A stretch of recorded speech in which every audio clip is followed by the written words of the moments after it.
rendez-vous avec notre destin. Nous avons un pays très politique, trop politique, diront certains, et à juste titre. Je fais partie de ceux qui considèrent que malgré tout, c'est une chance que le pouvoir politique ait encore une prise sur le devenir de notre nation. Car les alternatives ne sont guère reluisantes. Et tout ce qui se passe tous les jours, partout autour de nous, me conforte dans cette idée. J'ai toujours cru en la politique et je continue d'y croire. Pour la simple et bonne raison que je refuse la description péjorative qu'on en fait et que beaucoup d'actes d'hommes et de femmes viennent malheureusement corroborer. La politique, mesdames et messieurs, ce n'est pas ce que les autres en font, mais plutôt ce qu'on a choisi d'en faire.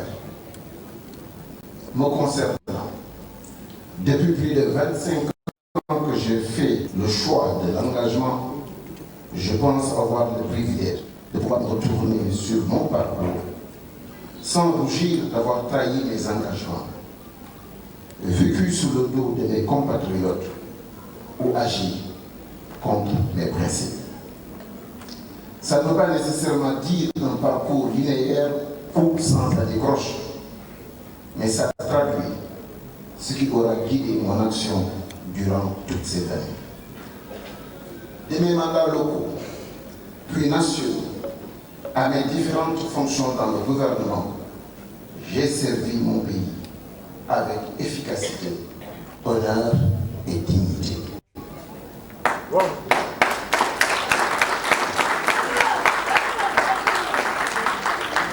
Dans mes rapports d'opposants ou de membres de la majorité, l'intérêt général a toujours prévalu sur chaque acte que j'ai posé. Le chef d'entreprise que je suis a su aussi également toujours faire de son métier le prolongement de son engagement pour la société. Mes très chers amis, j'ai l'insigne honneur aujourd'hui et depuis un moment de diriger le FSD Régie, FSD Benno Dioubel. Une formation politique qui me rend particulièrement fier, tant nous avons tous contribué à écrire les plus belles pages de l'histoire politique de ce pays. Un parti qui a su jouer son rôle d'acteur de la démocratie, mais aussi de la citoyenneté. Le FSD de notre Dioubel a été une école pour beaucoup, et moi qui suis devant vous, le premier. Et c'est avec fierté qu'on observe ce que sont devenus beaucoup de jeunes de notre parti et beaucoup de cadres qui sont issus de notre formation. Je voudrais saisir cette occasion pour remercier chaleureusement tous les camarades, militants et sympathisants pour leur confiance et leur engagement. Je voudrais vous dire que vous avez fait ce qui vaut à notre formation aujourd'hui sa crédibilité, au point que notre voix soit attendue et entendue pour tous les sujets d'intérêt national. Je vous sais déterminé et prêt pour les combats à venir. Et c'est pourquoi, mes chers amis, le Sénégal, je le rappelle, est avant tout un héritage que nous avons reçu de nos devanciers et que nous avons l'obligation de léguer à nos enfants dans un état meilleur que celui dans lequel nous l'avons reçu. C'est le contrat moral que chaque génération doit signer avec ses héritiers. L'état de déliquescence dans lequel se trouvent nos institutions ne rend pas justice au parcours démocratique de notre pays. Les infrastructures construites à coups de milliards cachent difficilement le mal-être des populations et l'arsenal de répression déployé est fortement inefficace face à l'insatiable besoin et désir d'émancipation de notre jeunesse. Et la crise de confiance qui sévit au sein de notre société traduit parfaitement le désespoir qui hante beaucoup de nos concitoyens. Et pourtant, je vous le dis, et je le raffirme, l'espoir est permis et est brisé. Nous nous acheminons, s'il plaît à Dieu, vers un moment de respiration démocratique aussi inédit que déterminant. Si les choses restent telles qu'elles sont, nous devrions vivre notre première élection présidentielle sans le candidat sortant. Même si on peut soupçonner que la machine étatique ou systémique sera quand même mobilisée au profit d'un candidat. Mais à tout le moins, il paraît évident que la configuration que nous allons vivre est idéale pour que l'offre politique prime sur tout autre critère. Mes très chers compatriotes, vous avez le droit d'espérer, et toutes les populations du Sénégal ont le droit d'espérer de cette élection des propositions qui vont les protéger de tous les maux qui gangrènent notre pays. La question des institutions devra être débattue et tranchée, une bonne fois pour toutes. L'hypertrophie du pouvoir exécutif devra être corrigée au profit du législatif et du judiciaire. Et la question de l'indépendance de la justice devra être sur la table. Pas comme si on le fait d'habitude avec des formules inopérantes autour de la rupture du lien de subordination entre le ministère de la Justice et le parquet, mais autour de vraies propositions qui prennent en compte la double nécessité de l'indépendance et de la légitimité populaire des magistrats. Cela dit, il nous faudra en finir avec la judicialisation de l'espace politique et la politisation de l'agenda judiciaire. Il est insupportable que l'on puisse ne serait-ce que soupçonner la main de l'exécutif derrière les affaires qui concernent les acteurs politiques. Nous ne pourrons pas non plus faire l'économie d'un débat sur le rapport que nous entretenons avec nos forces de l'ordre.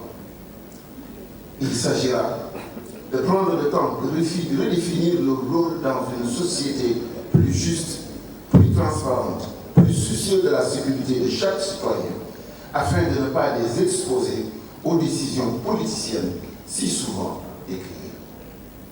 La question de nos ressources naturelles et de toutes nos ressources ne saura être en reste. Il s'agira même d'une question majeure pour l'échéance à venir. Tant il est certain que différents groupes d'intérêt tenteront d'influer sur les résultats de cette élection pour des raisons que vous savez tous. Les indépendances à nos jours, nous ne savons pas par quel type de Sénégalais nous sommes et que nous avons voulu construire. Il est urgent aujourd'hui que nous puissions nous poser la question: qui voulons-nous être pour quel pays?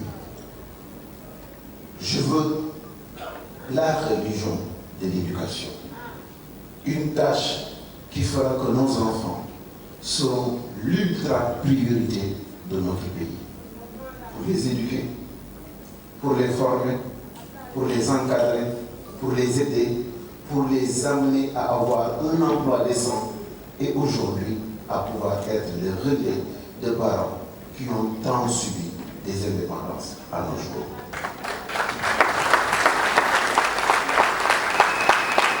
Mes chers compatriotes, ce qu'il nous faudra surtout, c'est rétablir en plus de la confiance et de l'espoir l'égalité des chances de tous les Sénégalais.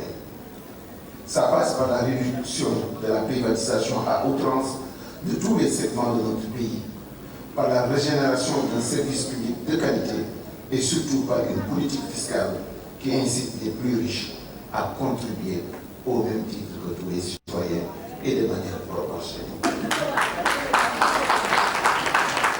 Observez, mes chers amis, et donnez-moi un seul secteur de notre pays où il ne faille pas payer plus cher pour recevoir un meilleur service, y compris dans les services aussi régaliens que l'éducation ou la santé.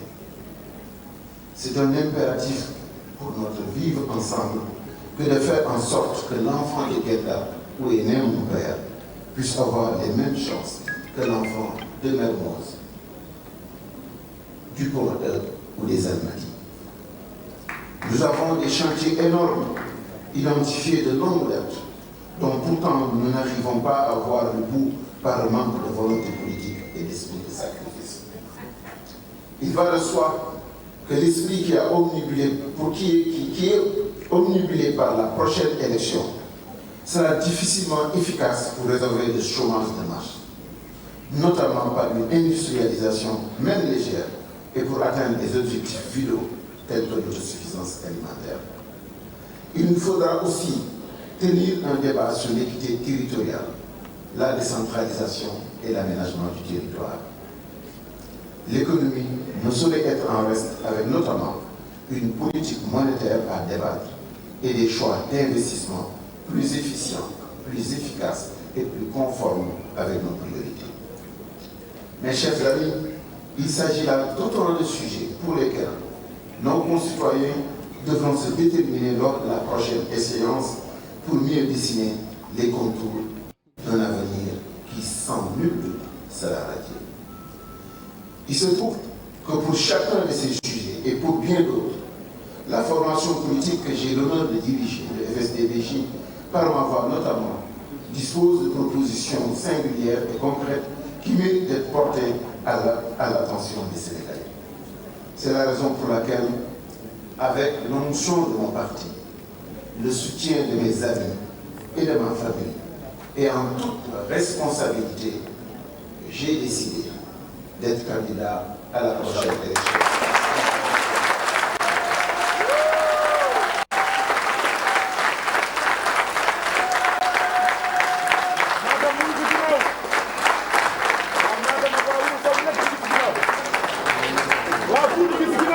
Il ne s'agit pas d'une candidature d'égo ni de vanité.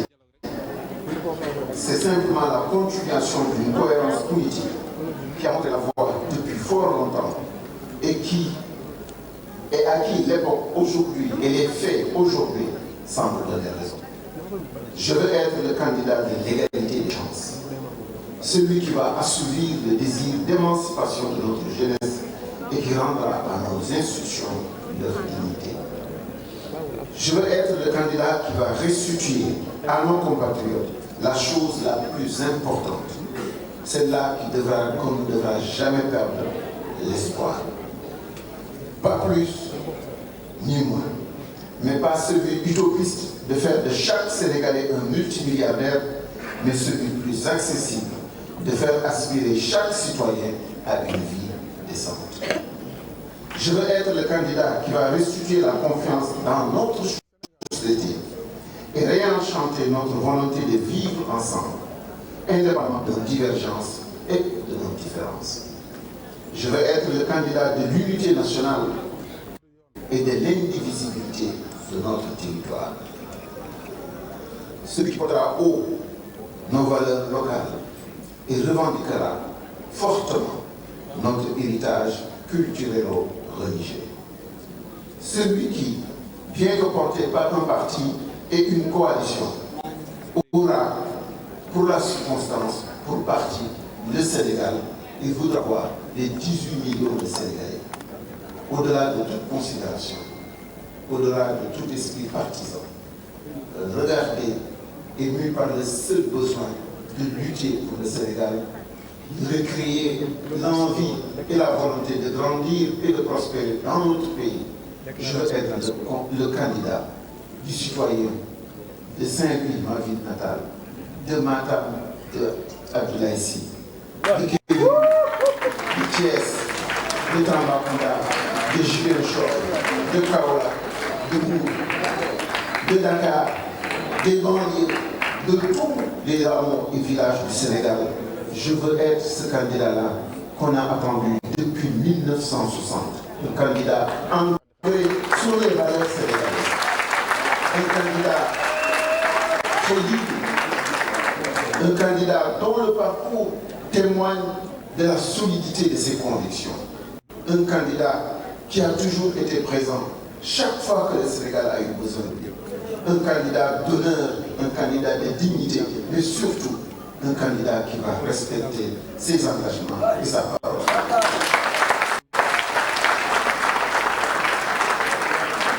Mes chers amis, il ne va pas échapper et il ne vous échappera pas que ma candidature vient s'ajouter à une liste déjà bien fournie. Mais je ne me suis jamais dérobé face à mes responsabilités. Je porte en moi un parcours des idées et des convictions. Je travaille avec des cadres émérites, patriotes aboutis et qui ont le Sénégal au cœur. Et je dirige une formation politique dans la voie. Et nous disposons d'une offre politique renouvelée malgré un corpus idéologique intact depuis plusieurs années et qui aujourd'hui, plus que jamais, collé à l'aspiration de nos concitoyens. Il ne nous sera jamais pardonné de priver le Sénégal de la possibilité d'avoir un candidat de la trempe de Cheikh Bamba Dièye. Et c'est pourquoi, mes chers amis, je vous donne rendez-vous dès demain sur le terrain pour entamer le travail qui, je l'espère, nous mènera à la victoire. Je prie Allah subhanahu wa ta'ala pour qu'il préserve notre pays, notre héritage, notre patrimoine, notre terre, le Sénégal. Je prie Allah subhanahu wa ta'ala qu'il raffermisse les liens entre chaque Sénégalais, qu'il réconcilie tous les Sénégalais, qu'il nous unisse dans le travail, la discipline et le service pour l'ensemble de nos concitoyens. Comme le rappelle du reste, Cheikh Ahmadou Bamba, wa arina ya rabbana bi khidma lil muslimina abadan. Je prie également, parce que la condition et les circonstances sont difficiles, pour tous nos compatriotes qui ont perdu la vie dans tous les événements de ces derniers jours. Et je suis totalement solidaire avec ceux qui sont aujourd'hui dans les lieux de la détention pour des convictions politiques et des convictions fortes pour le pays. J'ai une pensée, même si je ne suis plus de Yewwi Askan Wi, j'ai eu une pensée pour mon ami Ousmane Sonko. Et je demeure convaincu qu'un véritable dialogue inclusif aurait pu éviter ce scénario catastrophe qui ne grandit personne. Car l'inclusion, la vraie, celle-là que nous attendons tous, devrait permettre aux Sénégalais et aux seuls Sénégalais, détenteurs de la souveraineté, de décider en toute liberté qui parmi les millions de Sénégalais est apte ou non à présider aux destinées de la nation. C'est ça la démocratie et pas autre chose.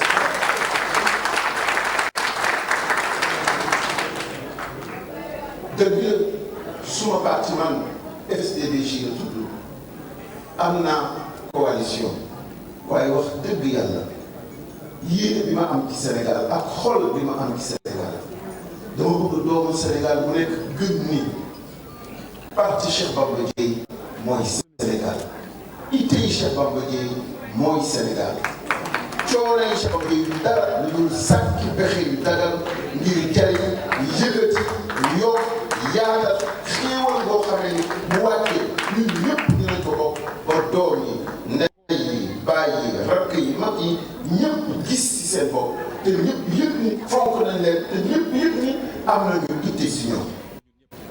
sama sëriñ bu baax boobu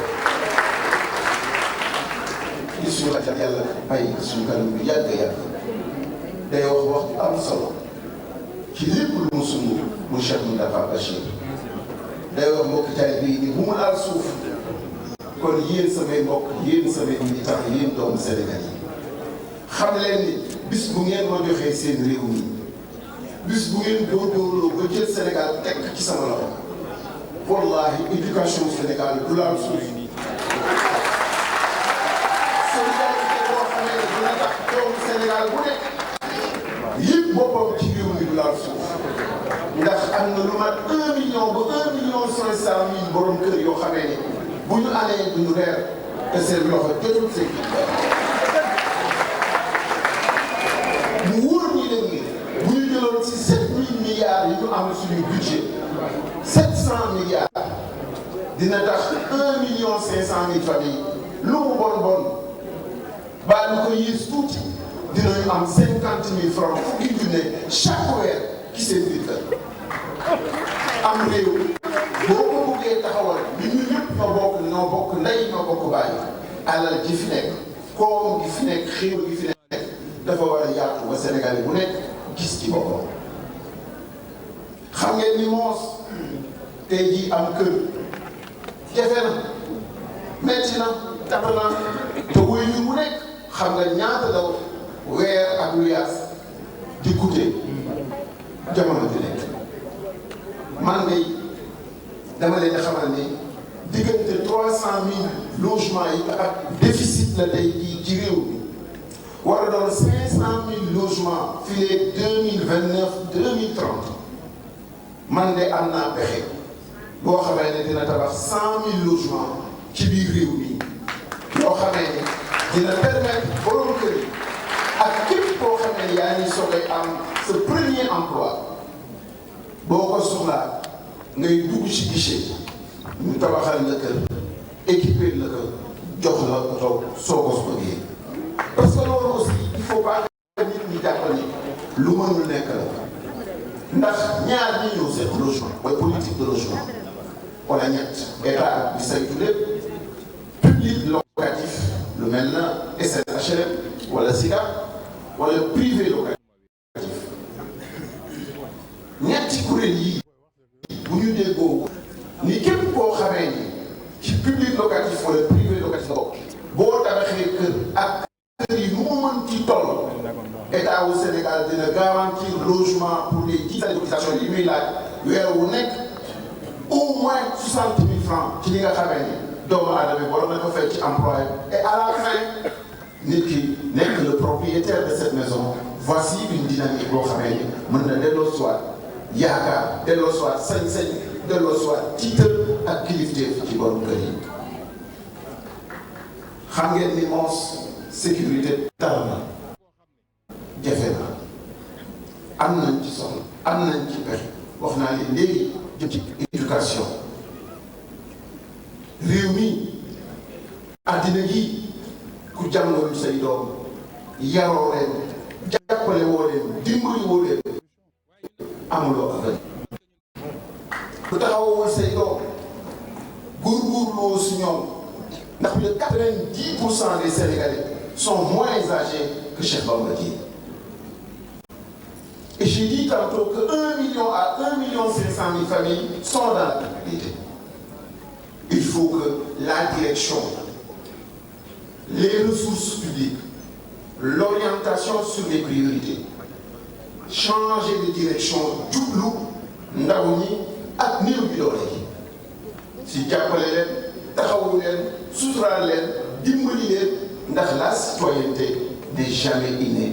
On la construit en chacun d'entre nous autour d'un projet national partagé inclusif boo xamee dañuy wax ni kan la ñu doon fan la ñu bëgg dem ak ëllëg nan lañ koy organiser ndax yenn ko tax a dem dañuy yóbboo balaa ñuy yëkkati réew mi par rapport yàq na ko jaay doole yàq na ko ku fi am doole foo mën a nekk lu la neex def lu la neex wax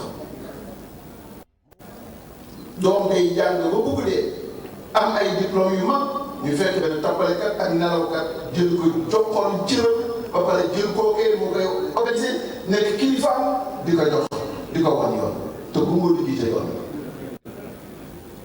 Cheikh Abdoulaye Dièye dafa daan wax ni li yàq Sénégal mooy dañuy jël cëru jàmbaar jox ko yaafus jël cëru borom xam-xam jox ko cuune man Bamba Dièye ma teg si ni boolekaat ñeenti jikko yu bon yi dëkke daw res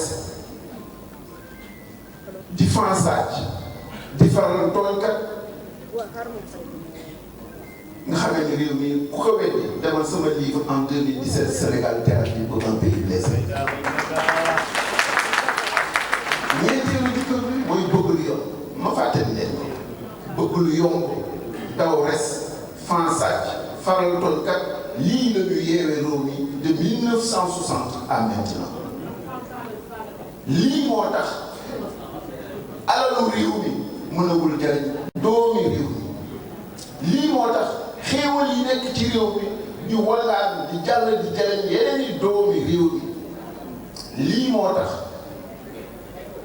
ay ñaari doomu Sénégal bu ñu seqee mbir selon que nga faral pouvoir wala nga ñàkk faral pouvoir ñu mën la bantal nga am dëgg ñu boole la ak sa dëgg duma la Sénégal yi ngeen di dund da ngay am dëgg ñu boole la ak sa dëgg duma la xam ngeen lu tax njiit lu matali Cheikhina al Khadim dafa wax wa man tawassala bi waasilin wasal wa man tawassala bi aksifin fasal nee na ku aju si ku mat daal di mat ku aju si ku des daal di des mu misaale que ni ñaari jigéen ñi nii dugg otoraay kenn ki jënd billet kenn ki sàggan ba brûlé bu contrôle bi jotee ci ku brûlé da koy wàcce doomam bu jotee ci ki fay billet dafa fay bàyyi ba gaar ba mu bëgg yem moom ak doomam xool leen métaphore Cheikh Ahmadou Bamba bii nee na de ñaari xale yi kenn fayu du leen baax ñaari xale yi ñu boot kenn si ñoom fayul billet matali kenn ki ñàkk faydaam bëgg lu yombam daw resam fan sàcce faral tooñ katam moo tax ñu wàcce ka wàcce waale doomam keneen ka matam moo tax ñu bàyyi ka foog moom ak doomam kon gars yi nañ daw wuti njiit lu mat élection yi nga xamee ni wér nañu ni boobu ba fi tey ndax Sénégal léegi kenn mënatul waat dara waaye wér nañu ni ba fi tey kii fi nekk président de la République di le président Macky Sall du ci bopp war nañoo góorgóorlu ba élection bii bañ a doon élection par parlo am acteur politique rek wàcc seen kanam yéen Sénégal yi ni leen sama gars yi maa ko yor maa ko man maay borom àll maa am xaalis maa yor ndombo tànk yi maay ministre maay premier ministre maay député maay chef d'entreprise ngeen gise kat alal bu dul jeex te mu wér leen ni ak ministre bu doon dund pendant 15 ans nekk ministre di fay 3,5 millions mënta am le centième si li nga xam ne moom la gars yi di leen war matin midi soir ci seen kanam ci seen suufu bët te ku la sàcc yàpp na la ku la sàcc du la liggéeyal ku la sàcc du la dimbali ku la sàcc du samp dëgg ci sa réew ku la sàcc amoon la njëriñ ndax respecté wu la.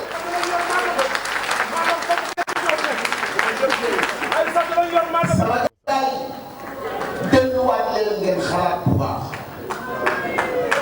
nit bu la yebee du la liggéeyal nit bu la yebee du la jàppale nit bu la yebee du la toppatoo nit bu la yebee du la xëyal te tey jii Sénégal gii ab jaam la ñu soxla à la présidence de la République. koo xamee ni lu mu am bokk ak ñun te ñun Sénégalais yi lu ñu am mu bàyyi ak ñoom. koo xamee ni kenn du ragal loxo ndax du dóor kenn du daan kenn kenn du ragal làmmiñam ndax du saaga du xaste du wax lu ñaaw pourtant de valeur boobu moom la Seydi Hadji Malick gàddu ba tey jii ñu sauver islam sauver Sénégal sauver jikko yi valeur yooyu moom la Mawlana Cheikh Ibrahim gàddu sauver islam sauver réew mi génn ba sauver waa Nigéria valeur yooyu moom la Limaamu Laay fii ci Dakar saxale fi dëgg ak jaamu yàlla jël doomu aadama yëpp sant boo mën a sant mu effacé pour la justice équité inclusivité participation Serigne Touba dañuy wax ni nit ku nekk war nga xam li nga moomal sa bopp li sa yoon nekkul ak li nga bokk ak say bokk Seydi Hadji Malick feeru ko ni ko bul ko sañ yow kot nguur gi bul ko wax yow kot nguur gi bul ko man yow kot nguur gi nous sommes les héritiers de ces grands hommes nous sommes les héritiers de ces vrais valeurs de ces vrais chevaliers qui ont construit ce pays et font que nous sommes ce que nous sommes aujourd'hui et font que nous revendiquons notre place ñun ñooy doonay Seydi Hadji Malick ñooy doonay Cheikh Ahmadou Bamba ñooy doonay Mawlana Cheikh Ibrahim ñooy doonay Thiénaba ñooy doonay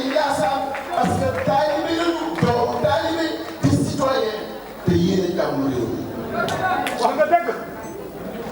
du ma gan ci politique de ndax maa ngi ci bëgg a mag nag léegi maa ngi bëgg a bokk si ñi mag ndax FSD/BJ 95 lañ ko formé boobu ba léegi dox leen ci réew mi acteur politique bu am at yi ma am ci politique dund politique ba pare te kenn dawagu ko ni ko yaa fi jël benn mètre carré.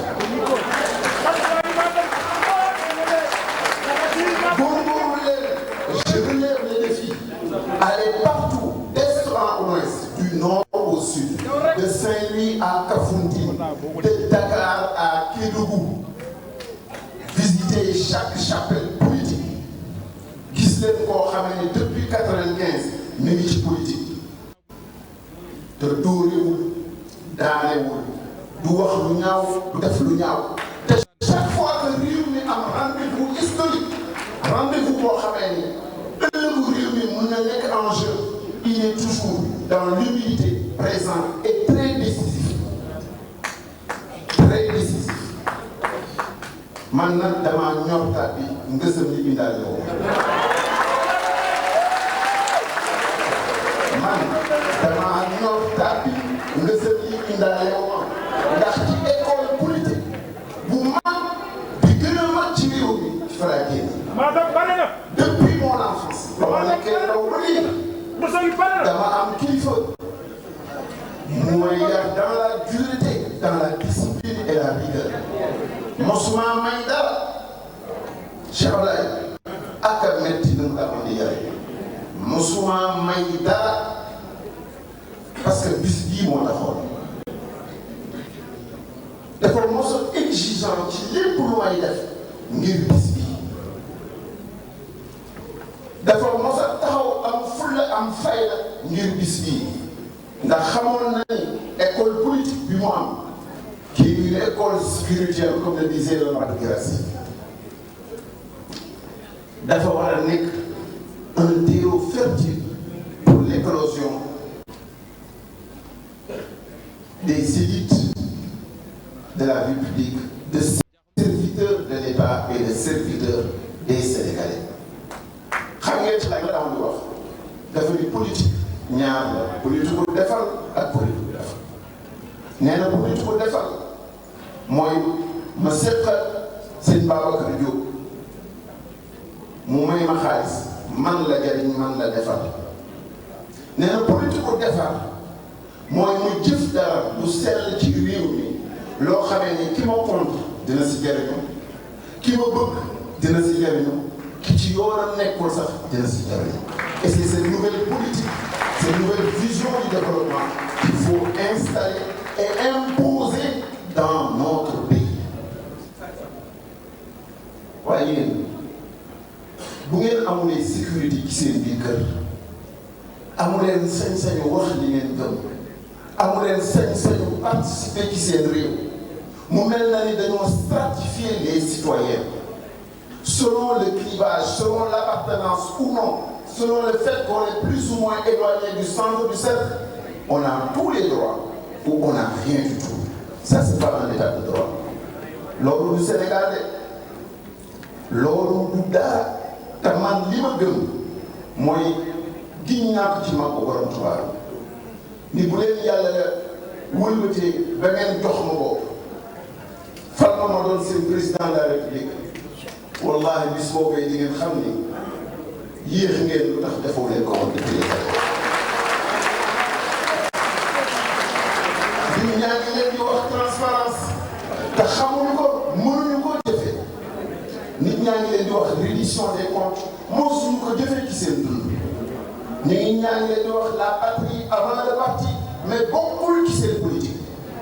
Chaque propos, chaque acte que je vais poser depuis ba ma tàmbalee ci politique ba fi tey jii ku ko weddi demal lan nga laaj leen ba may ñëw dama leen wax ni leen alal yi kenn du ko ngéntee kenn du ko caaxaane ñenn ñi dafa di damay foofu waaye dañ leen laaj ak tubaab bu si yoonam nekkul sax sàggal na di jël ci feeraayu conféré ko man maa ko porté plainte chez le procureur am na fa weer yàlla ci kaso te tubaab bi kat ñoom ñoo indi seen xaalis defar pont fédéral du alalu nag ndegam alal di ñuy jox ñoom muy aide gratuite laaj intransigeant bokk si jël loo ci warul jël ma li jëntikaat yow samantuma ak alalu Sénégal.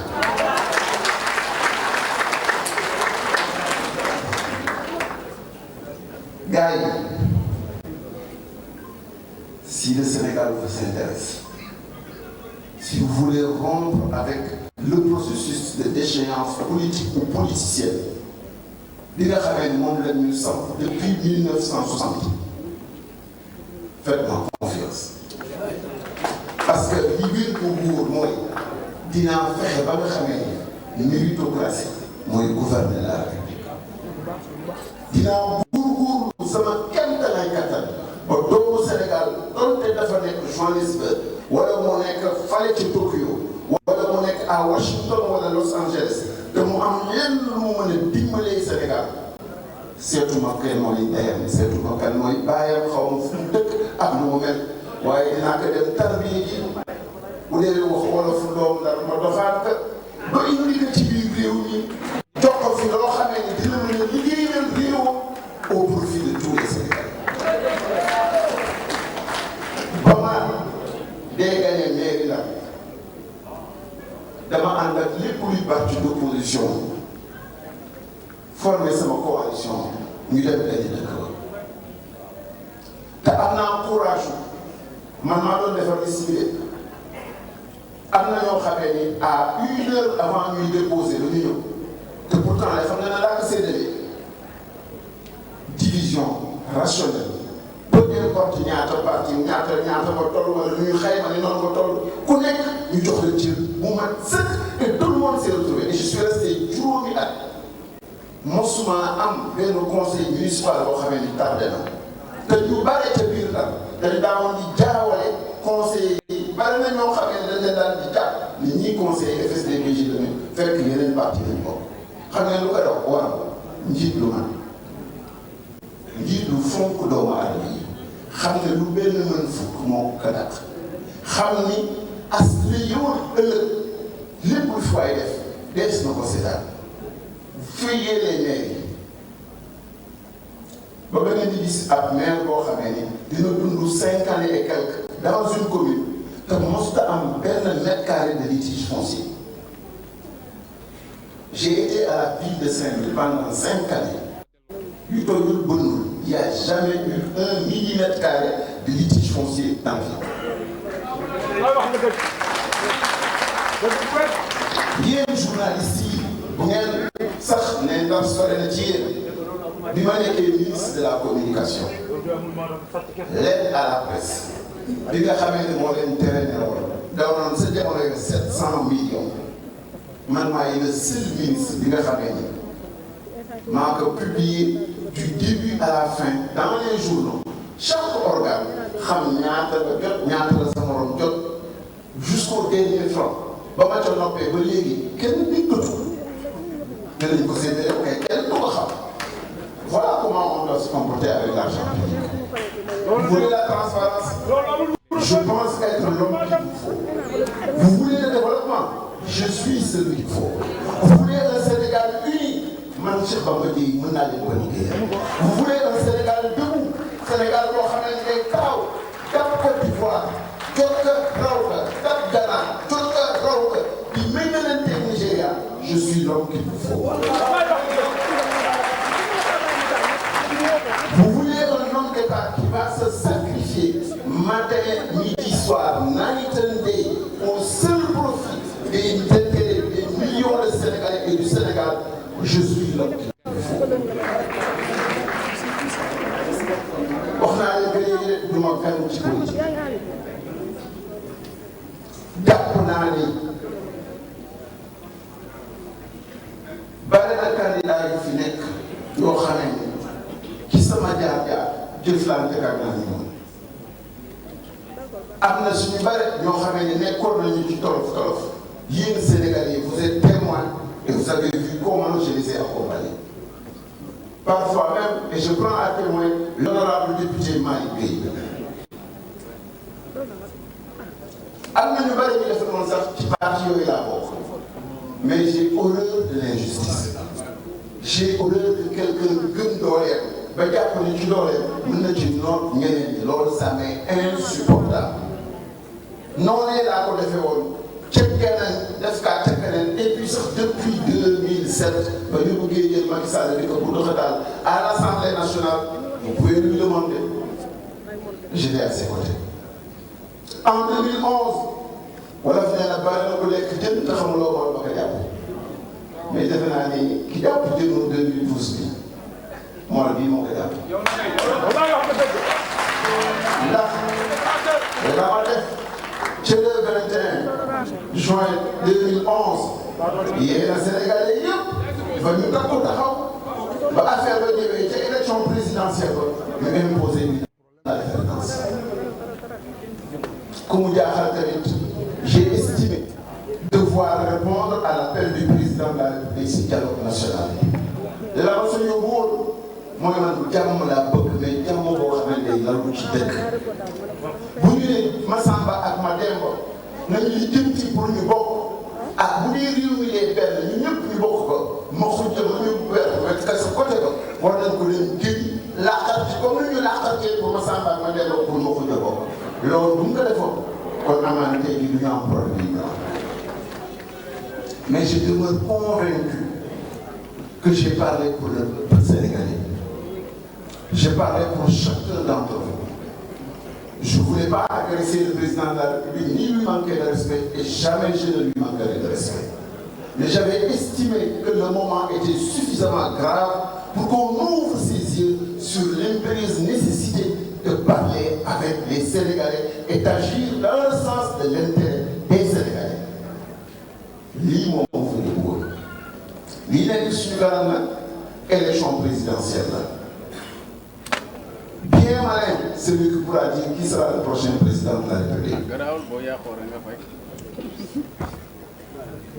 moo tax ma leen di woo yéen doomu Sénégal yi bu fekkente ni ce que je dégage et ce que je représente parle pour vous ngeen jàpp ci jàppale ñu pour que ñu matal parrainage yi matal yeneen taxawaay yi matal yeneen yi ba ci koppar yi matal lépp parce que un vrai candidat du Sénégal dans les contextes et les conditions du moment doit être à l'image de tous les Sénégalais.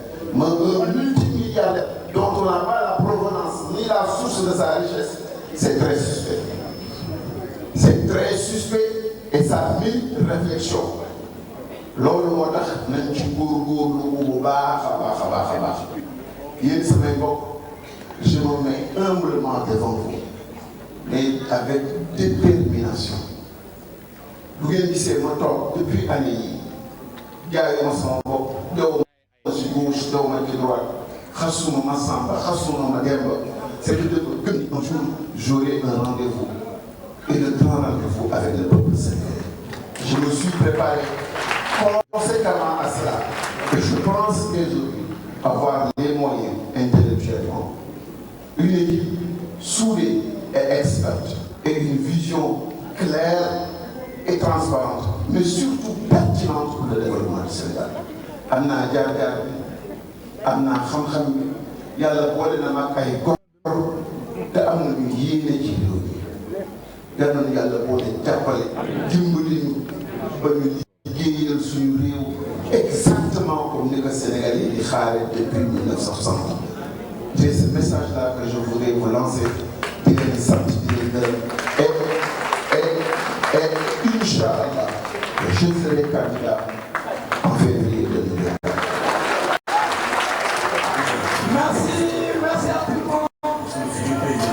mais day tegu ci yoon waaye waxtaan boo xam ne dil la boobu gis-gis amut dialogue bi piège moo ne ci biir lu mu wax rek ñu yaakaar ne galgal moo nekk ci ginnaaw wala dafa bëgg a faafaagal nit non bu dee naxe mbaay taxu koo jóg waxtaan boobu day yomb ñëpp a koy bëgg.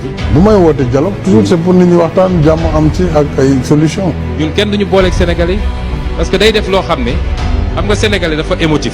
sama taxawaay mooy tàllalaat loxo nag Sénégal yëpp. bu ñu nee ah waa ji nee na woon a gars yi dialogue rek ah way ndeysaan waa dem leen waxtaan xam nga lii bu ko defee ku ne man dew ma rek ah kii moom nitu ay la.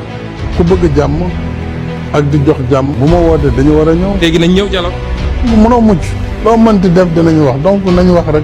loi yi nga créé di topp opposants yi di leen tëj et otage politique ku noyyi sax nga dem tëj loi yooyu il faut ñu xoolaat ko. Sénégal bu ñuy wax détenu politique terme bi dafa impropre détenu politique mooy koo xam ne ci sa opinion xalaat nga wax ci ni ñuy doxalee réew mi ñu téele si wala ñu boom la loolu amu fi li fi am mooy nit ñu jàdd yoon. ensuite ñaareel bi mooy ñaari mandat lay def buñ ko mayee deuxième mandat du def beneen moo ko waxoon fii ñëpp dégg.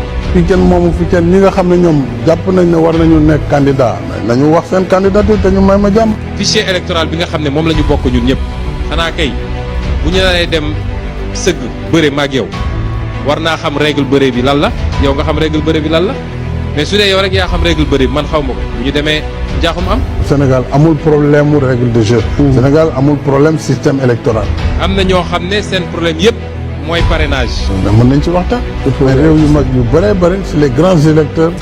ñoom rek ñooy parrainé te loolu boo ko defee candidat yu ndaw yëpp dootuñu am. ku leen parrainé. ni am na ñoo xam ne tey ils sont pas éligibles ci ay pexeem moom donc. li des kay moo ñu xool am na ñu amoon droit amatuñ droit est-ce que dañ leen di dugalaat est-ce que loolu mooy dialogue politique bi. parce que jàpp na ni ñooñu foofu la leen jàppee. Karim Wade Khalifa Sall. entre autres. mu leen su ngeen ñëwee naa def loi d'amnistie. amnistie bi li ma ci xam mooy Khalifa Sall certainement moom mu ngi koy xaar. ñu xaar xam nga amnistie Senghor def na fi amnistie du lu bees. Abdou Diouf def na fi amnistie du lu bees. Wade def na fi amnistie du lu bees donc Macky Sall su loo day amnistie dafa aw film yëpp aw. te mu mënoon modifier assemblée nationale léegi article L29 L30 mu régler problème bi. lu ci mën a am daal pour maanaam Sénégal gën a jëm kanam. man du ma ci am problème. ni mu jagleel loi d'amnistie buñ ko nangoo ñoom seen bopp sax dafa mel ni tooñ nañ askan. mën naa bokk li ci des mën naa régler après. dialogue bi nii ñu ko bëgg a tëddee su ma ko doon tënk mooy kaay leen ñu ànd dialoguer pour éliminer Ousmane Sonko. wala pour casser dynamique opposition bi wéetal Ousmane Sonko ma ne ko nag man kenn mënu ma wéetal. xam nga loolu mbir la moo xam ne ku koy wax c'est que yow jéemoo wut jàmm. di ñaan yàlla mu may ñu jàmm ci réew mi yokk ci jàmm musal ñu ci nitu fitna yépp nag képp koo xam ne ngir sa njëriñu bopp kese yow ak sa njaboot am nga yéene taal réew mi yàlla na ko yàlla delloo ci yow te gëm naa ni yàlla dina ko def kon ñu ngi leen di gërëm leen sant asalaamaaleykum. du ma saboté wedd. saa ay